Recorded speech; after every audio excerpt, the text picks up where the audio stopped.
O tema da mensagem dessa noite chama Talmidim. Talvez você nunca tenha ouvido falar esse nome, talvez até sim, mas eu tenho certeza que essa palavra pode transformar a tua vida, não é? E nós vamos falar bastante sobre isso essa noite. Talmidim, ele acredita em nós, ele acredita em você. Vira para o seu vizinho e fala assim para ele acredita em nós, ele acredita em você.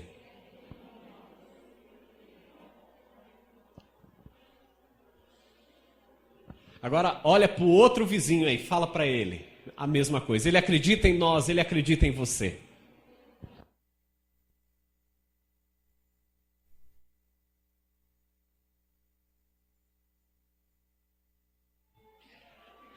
João 15, versículo 5, diz assim: Jesus disse: sem mim, vocês não podem fazer coisa alguma. Mas a palavra de Deus diz que com Jesus, em Filipenses 4,3, fala assim: com Jesus, tudo posso naquele que me fortalece. Olha só, a palavra de Deus é tão clara, fala que Jesus dizendo, sem mim, vocês não podem fazer coisa alguma. Irmãos, essa palavra mexeu tanto comigo. E eu fui falar na presença de Deus, fui falar com Deus. Irmãos, quantas vezes nós fazemos qualquer coisa na força do nosso braço, né? E Jesus está dizendo para mim e para você essa noite: sem mim, nada podeis fazer. Na verdade, você pode fazer. Você pode fazer qualquer coisa, mas você quer ser grandemente abençoado ou você quer fazer por fazer? Eu estava no meu quarto hoje falando com Deus e pedindo muito perdão para Deus. Eu falei: Deus, me perdoa, Deus, e até me ajuda, porque eu tenho tanta coisa para fazer. E quando eu chego no final da semana, eu falo: Deus, eu não dei conta do que eu precisava fazer. Eu falo: Deus, me ajude a priorizar, e me ajude, Deus. Aí você lê essa palavra e ele diz para você assim: sem mim, vocês não podem fazer coisa alguma. Uau! Sem Jesus, eu e você, nós podemos fazer muitas coisas, mas nós só vamos ser grandemente abençoados. Nós só vamos dar muitos frutos. Nós só teremos a nossa vida transformada com Jesus, irmãos. Somente com Jesus. Fala assim para o seu vizinho, fala: é só com Jesus. Fala assim para ele: sem Jesus não dá. Agora fala assim para ele: mas tudo posso naquele que me fortalece.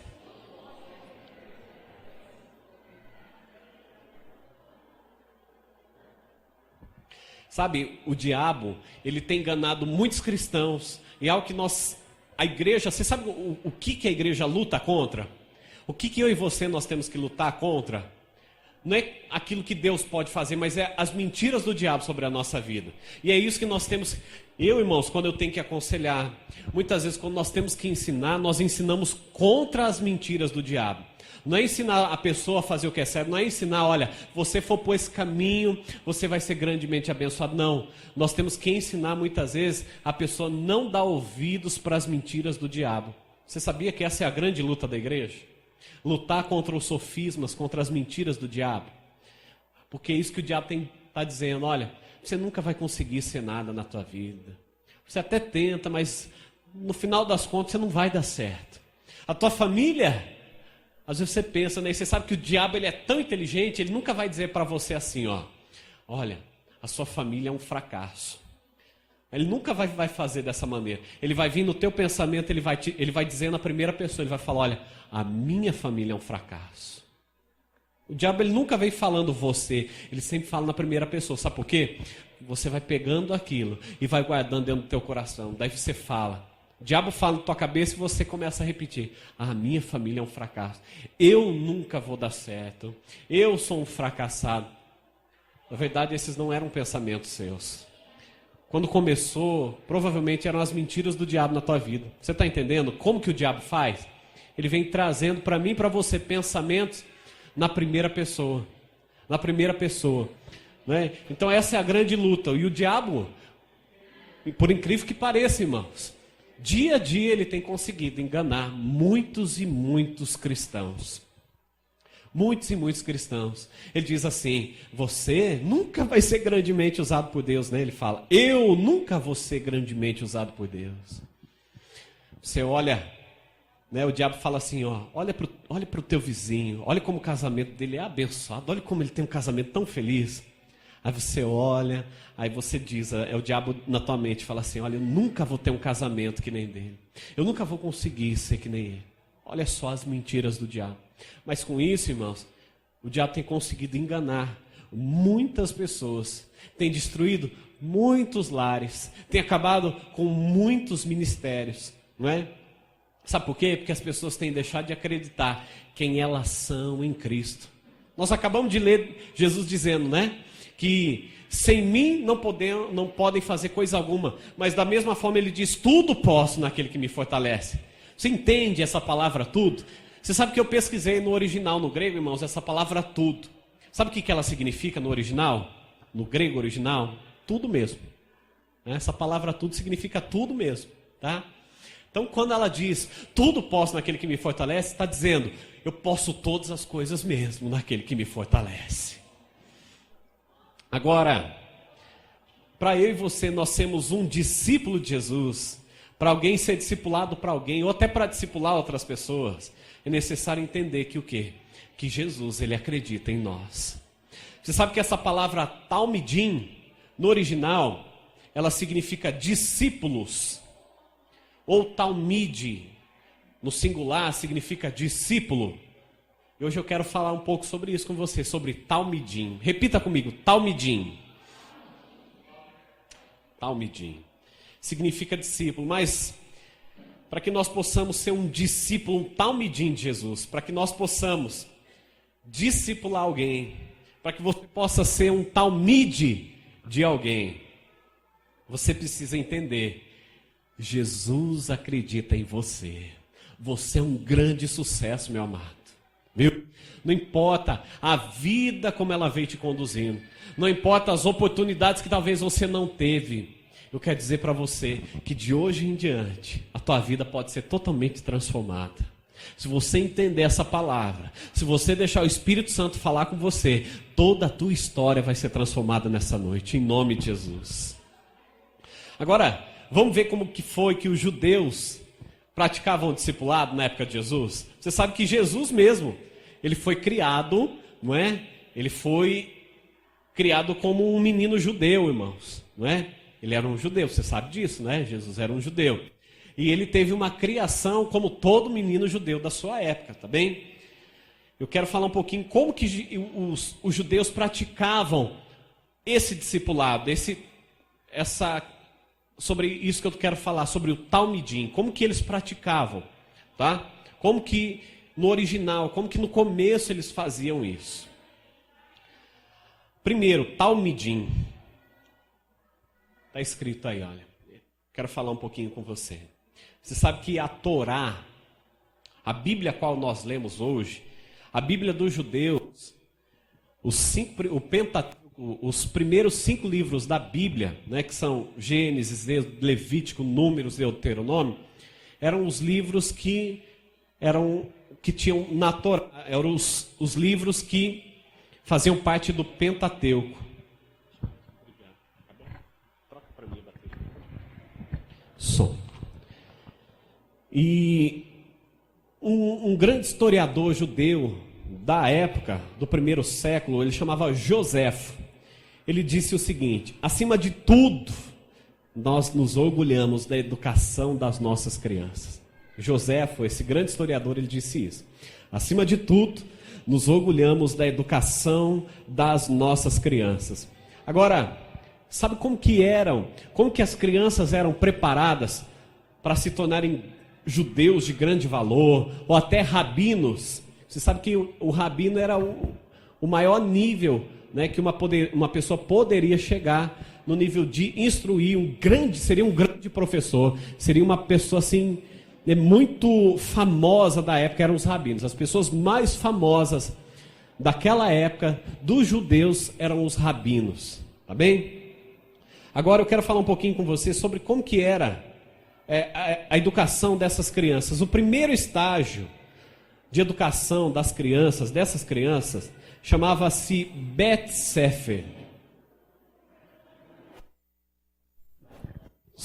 Bet Sefer era chamado, traduzido para nós, Casa do Livro, tá?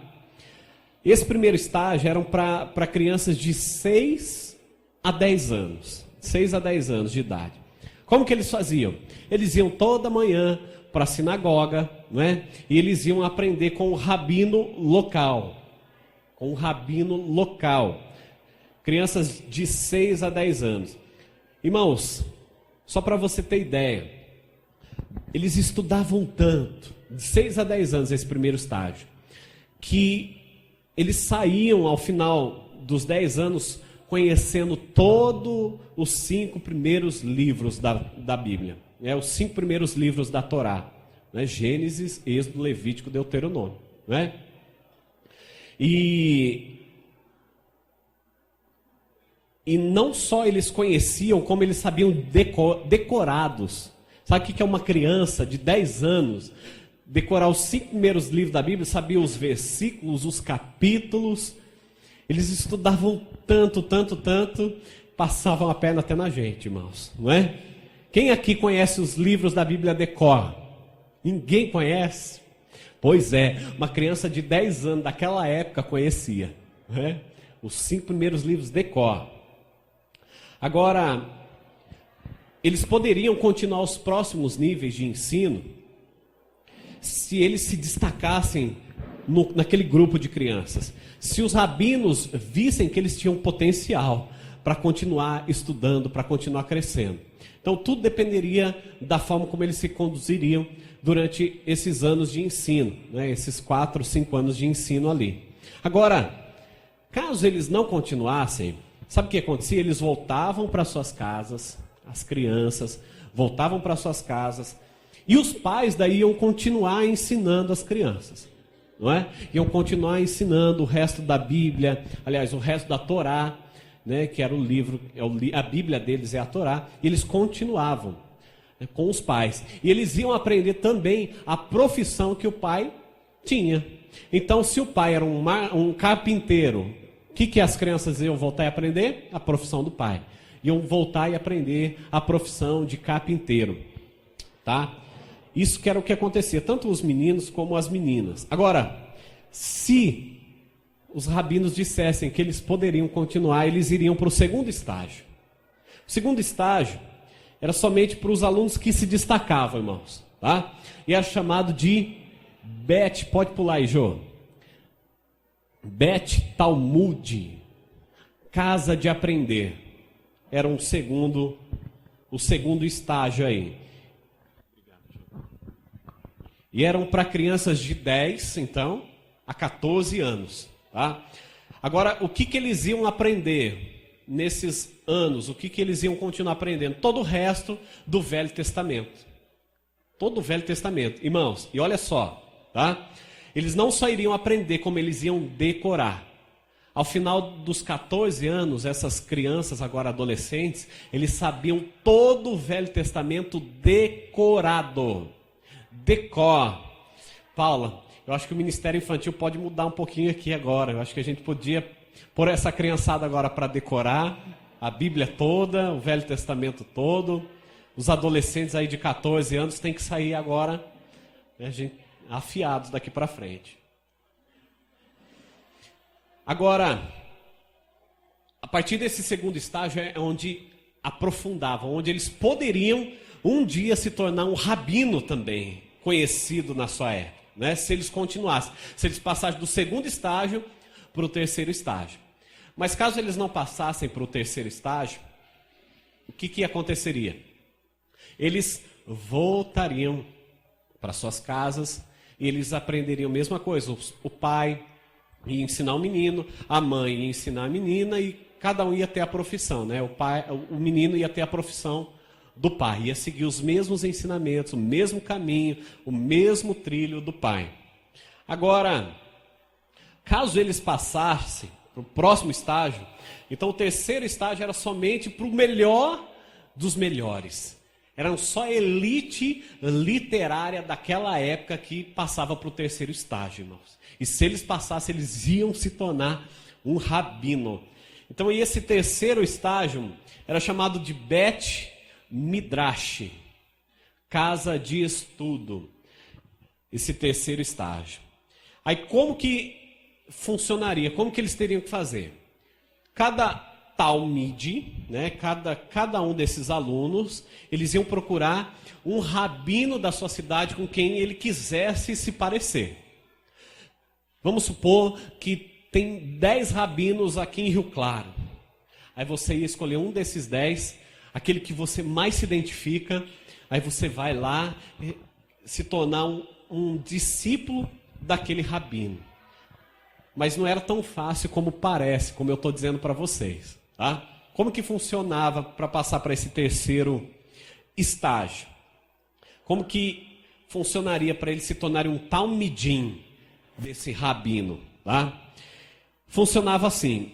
Antes dele se tornar um talmidim, eles tinham que responder inúmeras perguntas sobre a Bíblia. Os rabinos iam passar por um processo assim com cada aluno para ver se eles decoraram mesmo a Bíblia, se eles tinham conhecimento das linhas teológicas, dos grandes pensadores, dos grandes sábios, da palavra de Deus, ou até inclusive de outros rabinos, se eles iam conhecer muitas linhas teológicas dos vários rabinos. Eles tinham que responder tudo corretamente. Mais do que isso, o rabino tinha que olhar para ele e falar: olha, eu quero discipular você, eu quero que você seja um talmide meu, um dos meus talmidim, tá?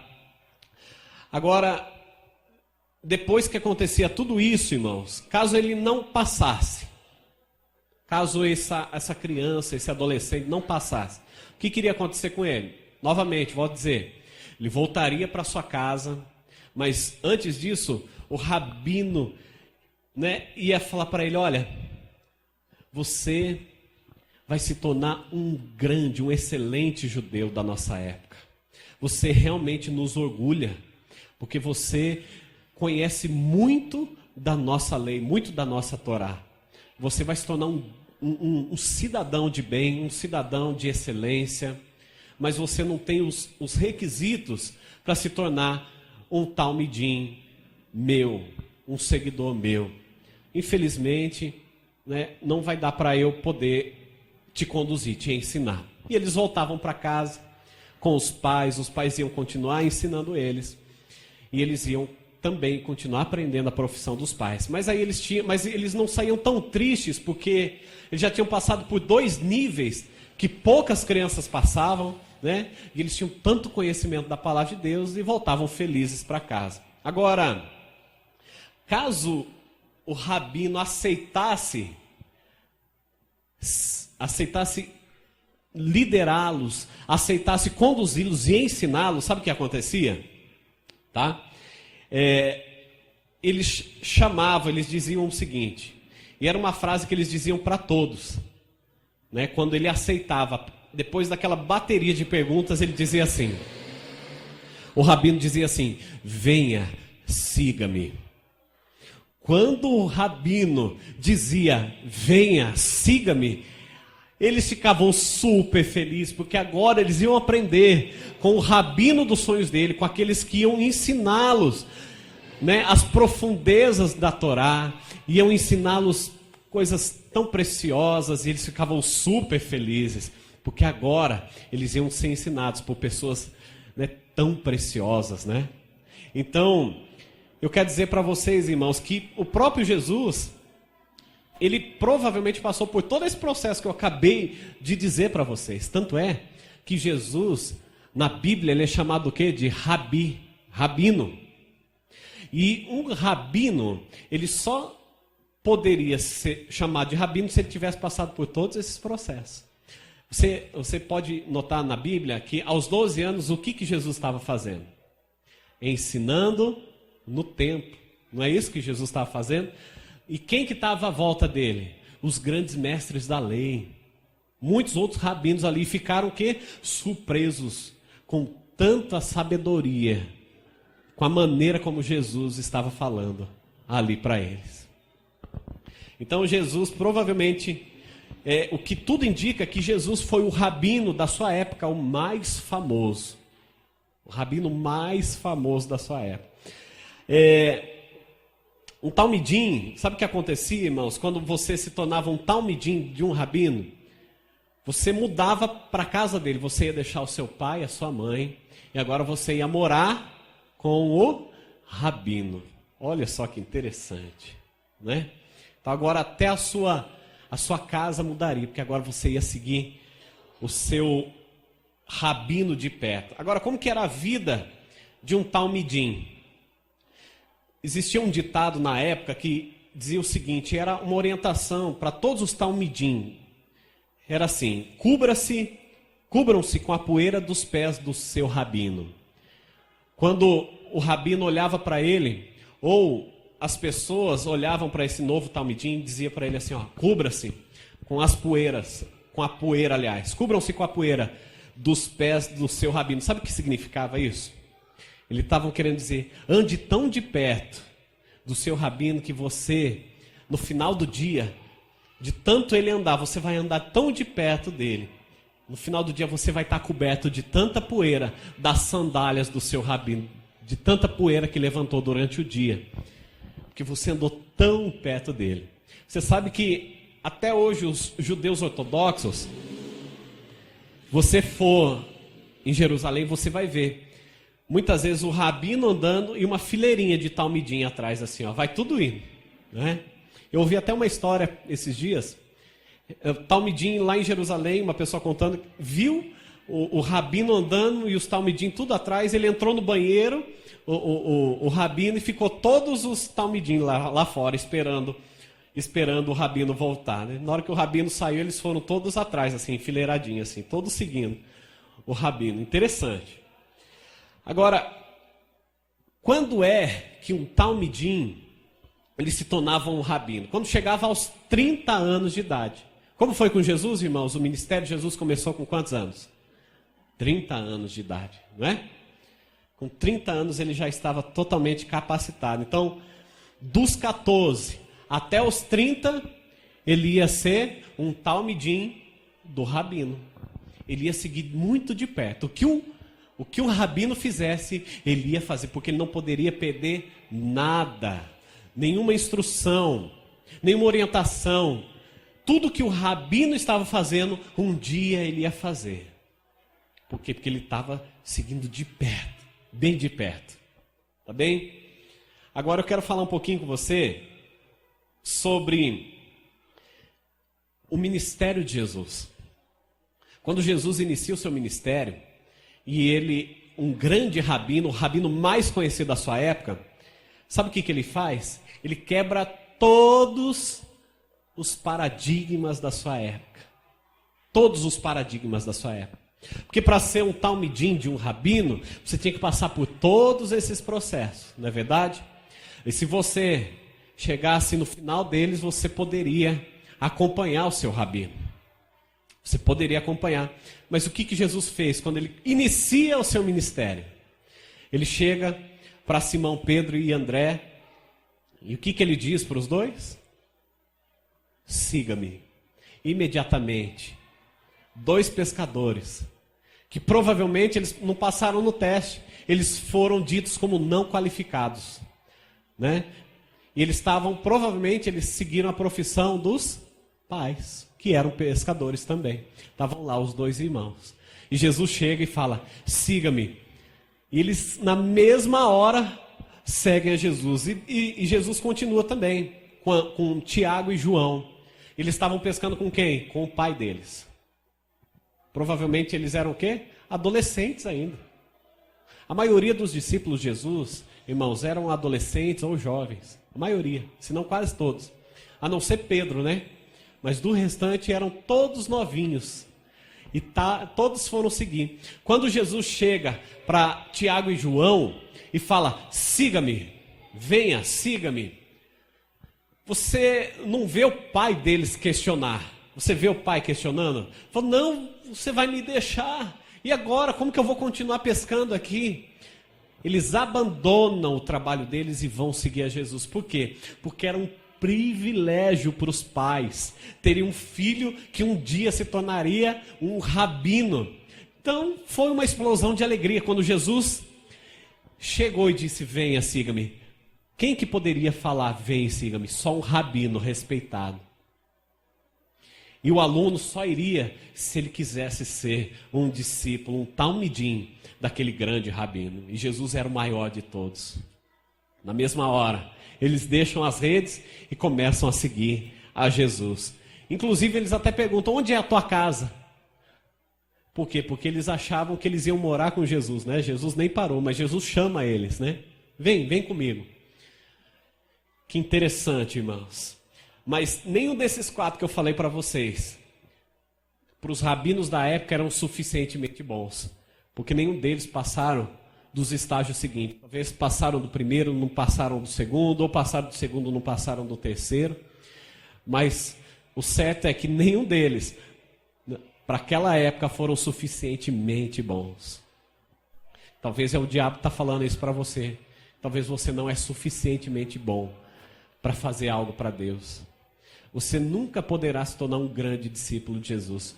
Porque você tem seus problemas, você tem algo para transformar na tua vida. Talvez você ache que você não se encaixa no padrão de ser um bom cristão. Mas essas são as mentiras do diabo sobre a tua vida. Eu quero te dizer algo. Jesus está falando assim para você: venha, siga-me. Jesus está dizendo para você essa noite: larga tudo que você tem e venha me seguir. Venha me seguir. Só que, irmãos, o que Jesus começou a fazer na sua época? Por que muitos mestres da lei, muitos rabinos odiavam Jesus? Porque ele estava indo totalmente contra ao padrão da sua época. Ele acreditava em cada um. E tanto é que ele foi pegar aqueles que não eram bons aos olhos da elite intelectual da sua época. Ele foi pegar aqueles que já tinham voltado para suas casas. Eles estavam aprendendo novamente a profissão dos seus pais. Mas Jesus vai lá e diz: venha, siga-me. Eu vou fazer de você um grande rabino também. O propósito do rabino era formar o quê? Novos rabinos. Esse era o propósito de Jesus. Tanto é que ele diz: coisas maiores vocês vão fazer. Jesus estava dizendo que os discípulos dele, os talmide dele, os talmidim dele, iriam fazer coisas muito maiores do que ele mesmo fez. Irmãos, em Cesareia de Filipe, que foi o local onde Jesus olhou para Pedro e disse: Pedro, tu és Pedro, e sobre esta pedra edificarei a minha igreja. Sabe essa passagem da Bíblia? Quando Jesus disse isso, ele estava em Cesareia de Filipe. Cesareia de Filipe, naquela época, era um centro mundial de adoração a um Deus chamado Pan, Deus Pan. Esse Deus Pan, ele era metade, daqui para cima ele era homem, daqui para baixo ele era bode, era um cabrito, né? E eles adoravam a esse Deus. E nessa cidade de Cesareia de Filipe é onde tem a nascente do Rio Jordão. E existia uma caverna do lado do templo de adoração a esse Deus. Existiam muito sacrifício de animais, de cabritos, de bodes, até de pessoas tinha. E nesse templo eles faziam tinham relações com animais dentro do templo. Existiam naquela época todo tipo de imundícia. Tanto é que os judeus daquela época eles não iam para essa cidade, de tanta imundícia que tinha nessa cidade. Os judeus daquela época não entravam naquela cidade, não é? Mas Jesus pega os seus discípulos e vai quebrando todos os paradigmas, gente. Jesus leva os seus discípulos justamente para lá. E dentro de uma dessas cavernas tem um local que você aprofunda nela e existe um precipício dentro dessa caverna. Lá embaixo é a nascente do Rio Jordão, né? A água passa ali por baixo. E eles sacrificavam, muitas vezes eles jogavam os animais ali, e eles diziam que se do outro lado da montanha a água aparecesse com sangue, era porque o Deus Pan não tinha aceitado o sacrifício deles. Agora, se não passasse o sangue, não jorrasse o sangue pela nascente ali, não chegasse do outro lado, é porque o Deus Pan havia aceitado o sacrifício deles, não é?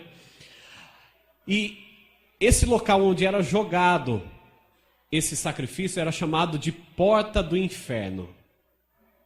Era chamado de Porta do Inferno. Por isso que Deus, quando chega em Pedro, ele fala: Pedro, tu és Pedro, e sobre esta pedra edificarei a minha igreja, e as portas do inferno não prevalecerão contra a minha igreja. Eu quero dizer para você essa noite, o diabo ele pode até estar tentando dizer muitas mentiras a teu respeito para você, mas eu quero dizer que as portas do inferno não prevalecerão contra a sua vida. Não prevalecerão contra a sua vida. Deus, através de Jesus, Ele está formando em você um verdadeiro talmide, um verdadeiro discípulo de Jesus. Se Jesus fez diversos milagres, se Jesus conquistou grandes coisas, Ele está dizendo para você o seguinte: você vai fazer coisas muito maiores do que eu fiz, porque eu estou te preparando para isso. Eu acredito em você. Jesus, Ele está dizendo para você essa noite: eu acredito em você, mesmo que você não acredite em você. Ele está dizendo: eu acredito em você, eu continuo acreditando em você. Você vai ser um grande sucesso. Você vai ser grandemente usado por mim. Continue acreditando, meu amado, no que Deus diz e não no que o diabo está dizendo. A palavra de Deus é a única verdade. É a única verdade. Jesus diz o seguinte para você: eu sou o caminho, a verdade e a vida. Ninguém vai ao Pai a não ser por mim. Ele está dizendo: eu sou o caminho e eu sou essa verdade para a tua vida. Eu vou conduzir você. Ele escolheu você. Ele escolheu você. João 15,16 fala assim: vocês não me escolheram, mas eu escolhi vocês para irem e darem fruto, fruto que permaneça, a fim de que o Pai lhes conceda o que pedirem em meu nome. Aleluia, glória a Deus. Ele está dizendo para você: não foi você que me escolheu, foi eu que te escolhi. Eu escolhi você e você vai dar muito fruto para mim. E você vai dar muito fruto, e fruto que permaneça. Os frutos que você der vai continuar. Você não vai perder nenhum desses frutos que eu vou te dar, que eu estou te dando, você não vai perder. Quando Jesus, Ele diz para os discípulos dele irem de barco, que Ele ia encontrar eles lá do outro lado, nenhum dos discípulos questionou Jesus, porque ele sabia que Jesus daria um jeito de atravessar o mar da Galileia para chegar do outro lado. Mas no meio da noite, eles olham assim para o mar, né, para o mar da Galileia, e eles veem algo andando sobre a água. E na mesma hora, eles se assustam. Imagine um bando de adolescente ali dentro do bar. E aquele susto, né? É um fantasma! E daí começa tudo a gritar lá: ah, um fantasma! Vamos sair correndo! Rema aí, vamos embora! Aí Jesus lá no meio do mar fala: calma, sou eu, Jesus. Aí eles ficam, né, extasiados com aquela situação, vendo Jesus andando sobre as águas. Mas um talmidim, ele pode fazer, o rabino trabalha no talmidim, no seu talmide, para que ele faça as mesmas coisas e coisas maiores. E cada um dos seus discípulos, cada um dos talmidim de Jesus sabia disso.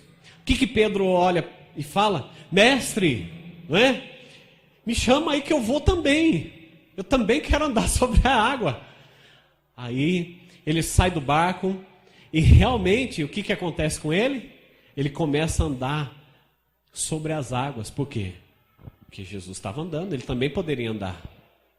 O rabino deles estava andando, então ele poderia andar, né? Eu creio que se todos fossem corajosos naquele momento, todos tinham andado sobre a água também. Todos eles teriam andado. Agora, por que Pedro não continuou andando sobre a água? Por quê? Porque Jesus não ensinou direito? Hã? Porque ele perdeu a fé nele. Ele perdeu, não foi a fé em Jesus, ele perdeu a fé nele, naquilo que ele poderia fazer, na palavra que o rabino dele estava dizendo. Vocês vão fazer coisas muito maiores. Aí ele vai lá, dá a mão para Pedro, e Pedro sobe novamente, não é? Estava se afundando. Aí ele entra no barco e fala: homens de pequena fé, né? Os homens e mulheres bully, né? O homem de pouca fé dele. Homens de pouca fé. Homens de pouca fé. Olha só, eu aprendi, muda aí, Jô. Aprendi que devemos ter fé em Deus. Isso é verdade, mas melhor ainda é saber que Ele acredita em nós. Você tem que ter fé em Deus, mas, irmãos, você saber que Jesus, Ele acredita em você. Ele acredita verdadeiramente em você. Se levanta muitas vezes do seu lugar, da sua cadeira. Toma uma postura de alguém vencedor. Você não foi chamado para ser um derrotado. Irmãos, o dia que eu entendi isso na minha vida, a minha vida mudou. Eu nunca mais fui o mesmo, sabe por quê? Porque eu decidi acreditar nisso aqui. Eu decidi acreditar no que a palavra de Deus diz. A palavra de Deus diz assim: crê no Senhor Jesus e será salvo tu e a tua casa. O que a palavra de Deus está dizendo? O que a palavra de Deus está dizendo? Vai ser salvo, vai ser salvo. Creia em Jesus e vai ser salvo a tua família. Mas daí você olha para a tua família e você fala: puxa vida, Deus, mas esse é tão difícil. Crê no Senhor Jesus e será salvo tu e a tua casa. Essa é a palavra definitiva, esse é o ponto final. Não tem uma vírgula depois disso, existe um ponto final. Ande com os olhos da fé. Olhe como Deus te vê. Olhe como Deus quer que você veja você. Não aceite uma vida de derrota sobre você, meu amado. Você não nasceu para ser um derrotado. Você não nasceu para viver sendo socorrido. Você nasceu para socorrer.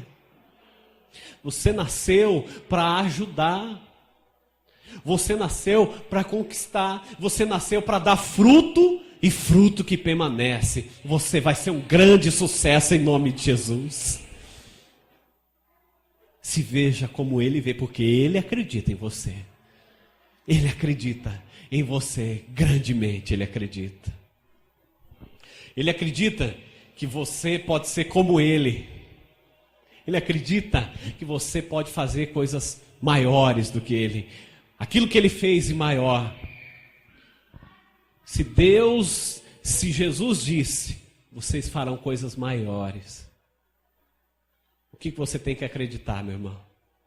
Irmãos, quando eu chego hoje, eu vou orar por alguém, eu não oro, sabe, cumprindo a tabela. Vamos orar para que essa pessoa seja curada, liberta. Não, eu já oro crendo, porque Ele disse que eu vou fazer coisas maiores.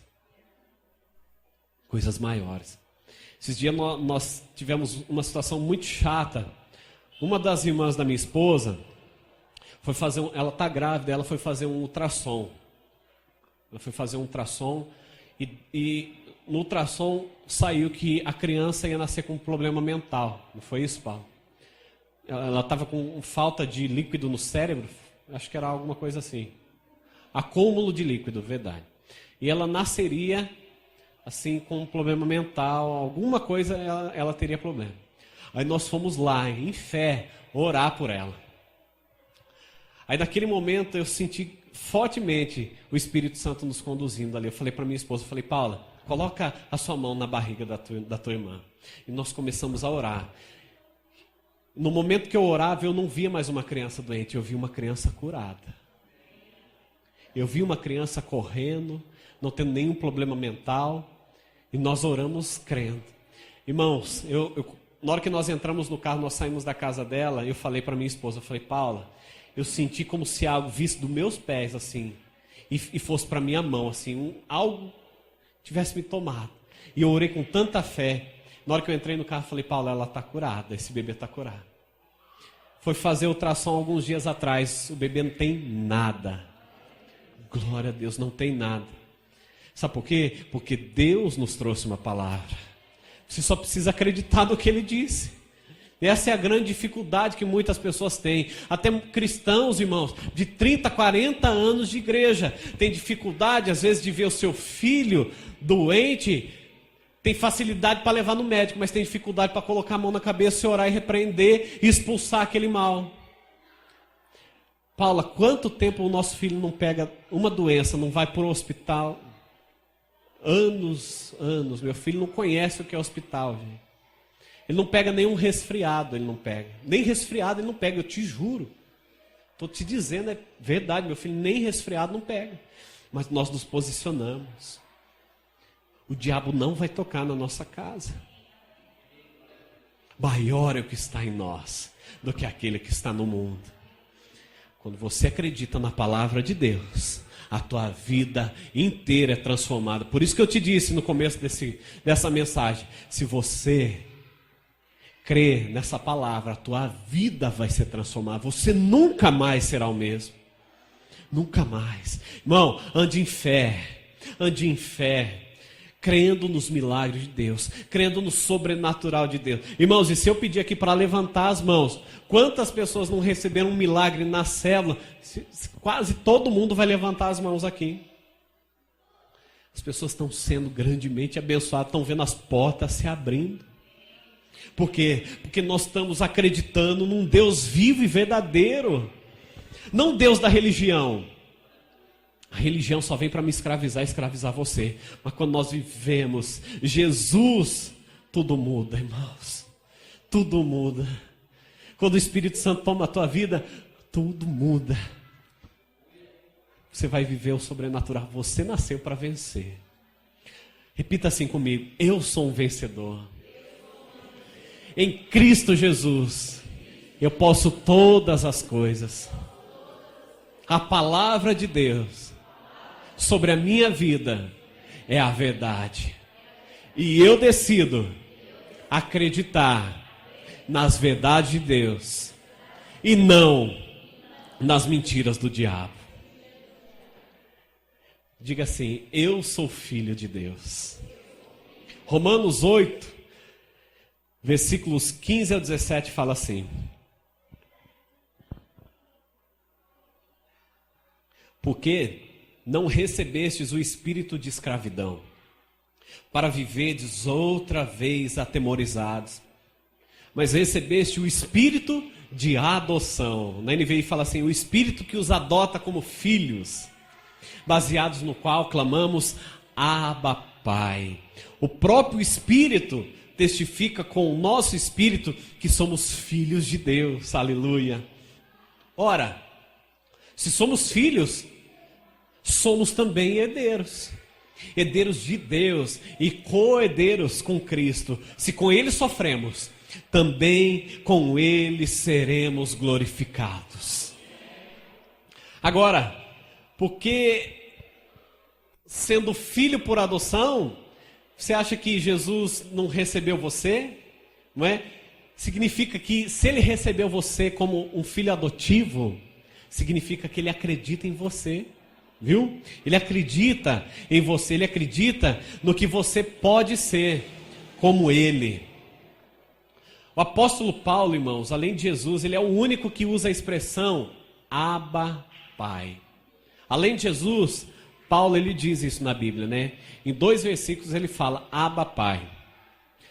Na palavra toda, aliás, no Novo Testamento todo, essa palavra, essa expressão aramaica, Abba, Pai, ela é usada 3 vezes, tá? Essa em Romanos que eu acabei de ler, em Gálatas 4 e em Marcos 14. Agora eu quero falar um pouquinho com você sobre o contexto da cultura romana, tá? Você sabe que a cultura romana, ela era cheia de escravo, de escravatura e de aborto, né? Acontecia muito.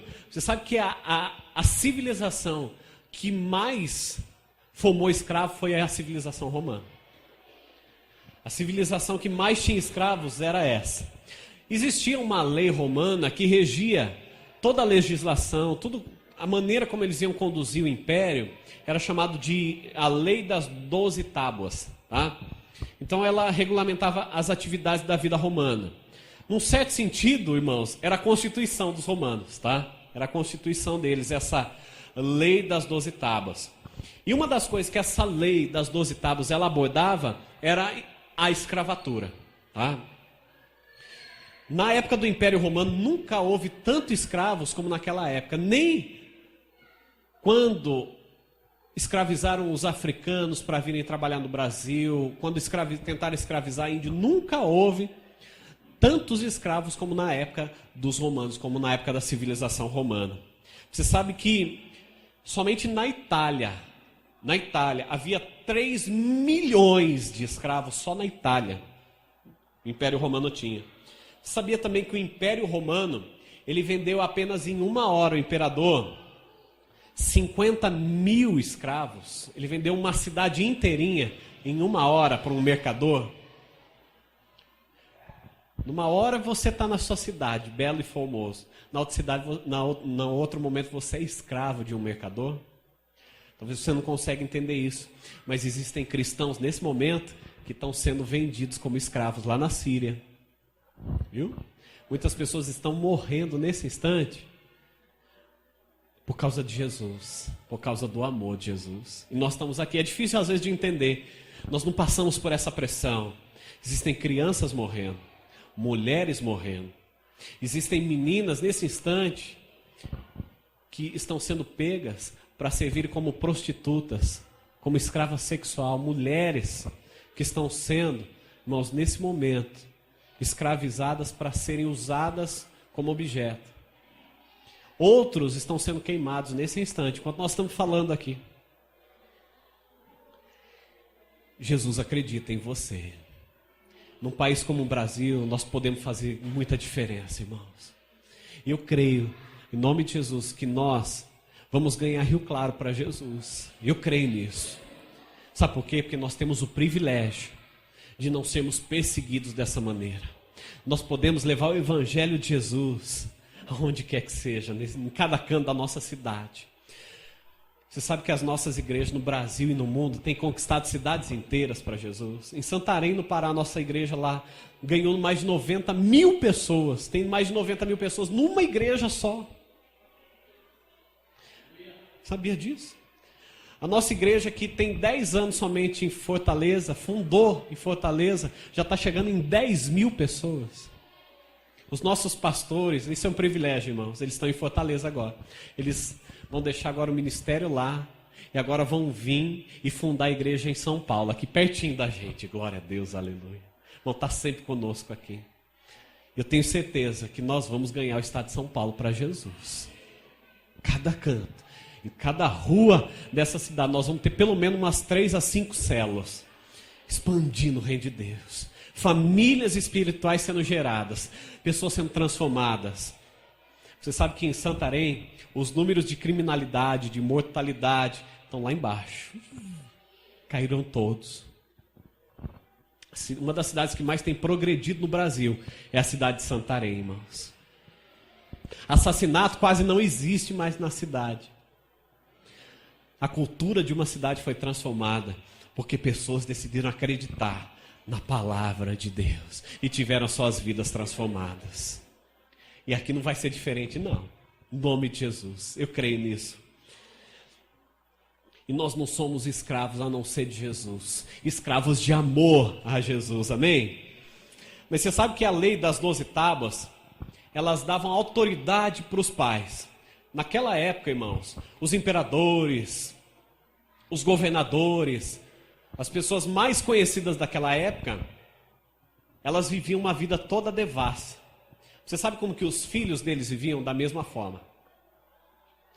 Existia uma lei que possibilitava eles desherdarem os filhos. Sabe por quê?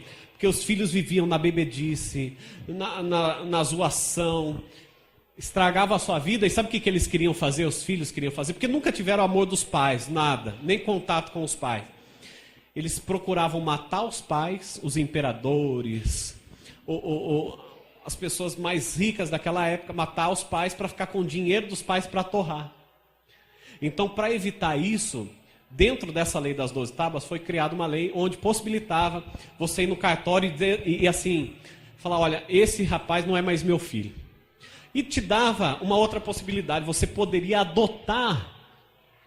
Por isso que Paulo, né, diz lá em cima, olha só o que ele diz aqui.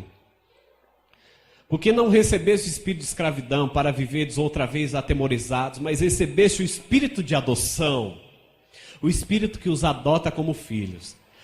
Irmãos, num certo sentido, naquela época, no Império Romano, era melhor você ser um filho adotado do que um filho de sangue.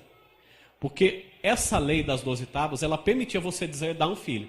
Mas quando você adotava alguém para ser o teu sucessor, você sabia que nenhum imperador romano teve um sucessor filho dele? Você sabia disso? Nenhum dos filhos dos imperadores sucederam o pai. Mas você poderia adotar. E quando você adotava uma pessoa, você tinha que pensar bem quem você iria adotar. Para você passar a tua riqueza, às vezes era um sobrinho, um escravo, até um escravo era adotado naquela época. E poderia se adotar. Mas quando você adotava, aquela lei não te permitia deserdar aquele que foi adotado. Então, num certo sentido, seria melhor o quê? Ser um filho adotivo do que ser um filho de sangue. Porque você foi adotado por amor. E era essa mentalidade que eles tinham naquela época, quando eles dizem isso, não é? Marcos 14:36 fala e dizia, Abba, Pai. Abba, no original, significa pai também. Tudo é possível. Jesus estava dizendo, e dizia, Abba, Pai, tudo te é possível. Passa de mim esse cálice, contudo, não seja o que eu quero, e sim o que tu queres. O que tu queres. Você foi adotado, irmãos, por Deus através de Jesus. Olha só, vamos continuar aqui.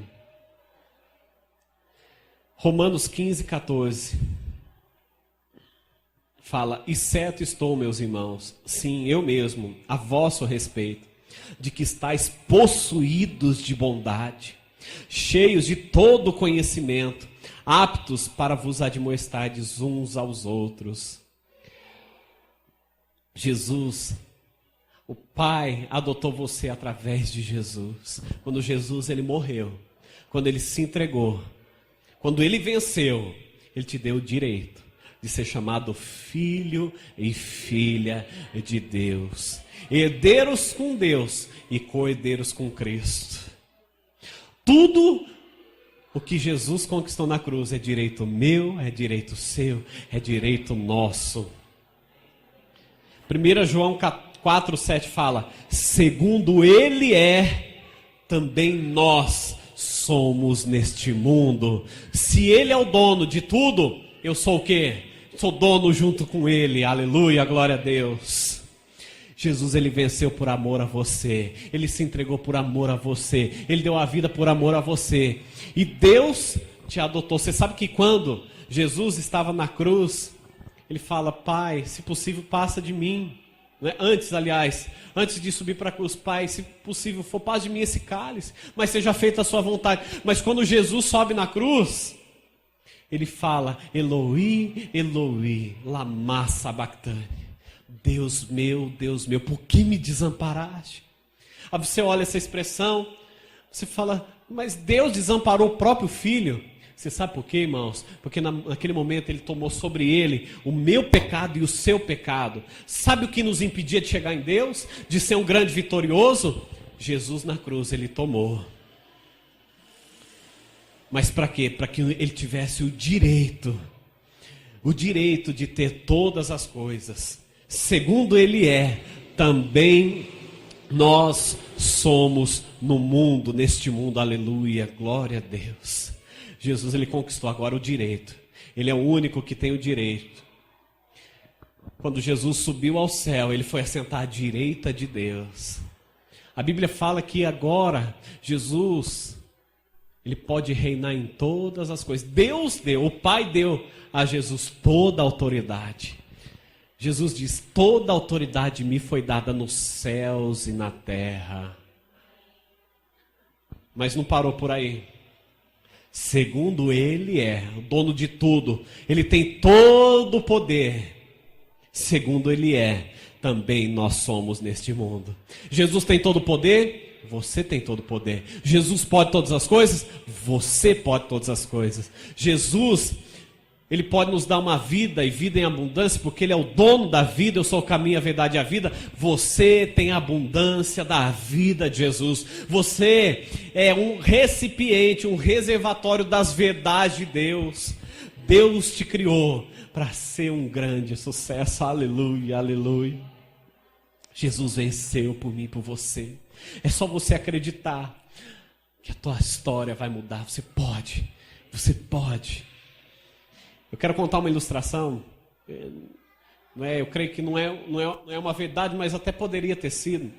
Eu fico imaginando Jesus, quando morreu por mim e por você, quando ele conquistou toda a autoridade, e ele chegou no céu, e ele sentou à direita de Deus, um trono estava esperando ali por ele. Aí eu creio que os anjos, talvez chegaram ali do lado dele, para querer saber das notícias. Aí talvez um dos anjos ali, por exemplo, o Miguel chegou em Jesus e falou: Jesus, mas nos conta como é que foi lá, como é que foi? Aí Jesus talvez disse: olha, o Pai me deu um grande serviço para fazer, que era resgatar toda a humanidade, trazer vida para toda a humanidade, salvação para toda ela, transformar a vida de todas as pessoas. Esse serviço me foi concedido, e eu fui, e eu fiz assim conforme o Pai me ordenou. Eu fiz todas as coisas que Ele me ordenou, e por causa disso, hoje eu posso todas as coisas, toda a autoridade me foi dada. Mas quando eu estava lá na terra, eu formei 12 discípulos. Desses 12, um me traiu. Desses outros, um me negou. E do restante, na hora que eu mais precisei, eles me deixaram, eles não tiveram junto comigo até o fim. Mas olha, eu venci por amor a eles. Eu os amo tanto. Eu os amo tanto. E eu deixei agora um serviço para que todos eles possam fazer agora. Agora, eles vão percorrer por todo o mundo, anunciando as boas novas, anunciando que eu sou o Deus da vida deles, que eu posso salvá-los, que eu posso trazer vida e vida em abundância para eles. Aí os anjos, estavam talvez ali no céu, talvez até o semblante deles caíram e perguntaram para Jesus: Jesus, mas me fala uma coisa, um deles te traiu, o outro te negou, e os outros, na hora que você mais precisava, não estavam com você. Como é que você vai fazer? Quem você vai enviar para proclamar as boas novas? Ele falou: eu formei 12. Eu deleguei a autoridade para esses 12. Eu deixei para que eles formassem outras pessoas, para que eles pudessem formar outros talmidim. Assim como eu formei 12 talmidim, eles vão formar também, muitos outros eles vão formar. E por causa disso o evangelho vai ser propagado, as boas novas vai ser propagada em toda a terra. Não existe plano B. Eu acredito neles, eles conseguirão. Jesus, Ele acredita em você. Você vai conseguir. Você consegue.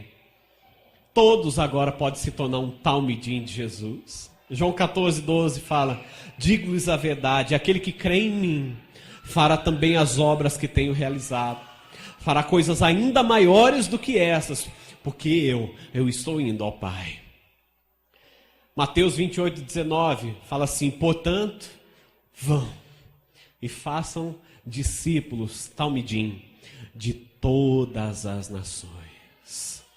O evangelho chegou até eu e até você, porque muitos discípulos de Jesus foram gerados através desses 12, irmãos. Desses 12 geraram muitos outros e muitos outros. E o evangelho chegou no Brasil e tem ganhado o Brasil e o mundo. Mas eu quero dizer uma coisa para você. Deus tem restaurado esse princípio na nossa vida. Deus tem restaurado.